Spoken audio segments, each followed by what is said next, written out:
Hey guys, welcome back to another video, and in this video I am going to show you how you can download and install Crossfire Legends in your PC and laptop in 2026.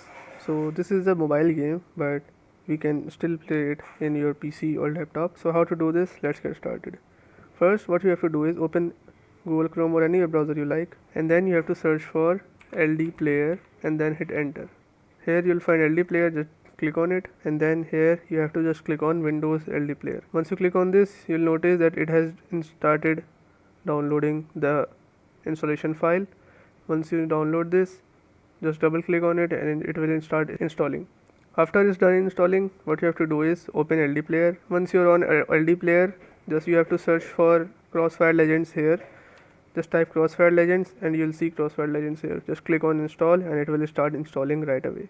Then just click on it and then you'll be able to play it in your PC or laptop. Alright, that's it for today's tutorial. I really hope this video helped you solve your problem or learn something new about your PC. My goal on this channel is to make everything about computers simple and easy, whether it's fixing errors, downloading software or any game, boosting performance of any Windows or any game, or understanding new tools. If this video was helpful in any way, don't forget to hit the like button because it really motivates me to keep bringing you more useful content. And if you're new here, make sure to subscribe and turn on the notification bell so you never miss any future tutorials, tips and PC fixes. Also, if you're facing any issues or have any questions related to computers, Windows, software or anything technical, drop them in the comments. I read all of your comments and I'll try my best to help you out. Thanks a lot for watching. Take care of your system, keep learning and I'll see you in the next video. Thanks for watching.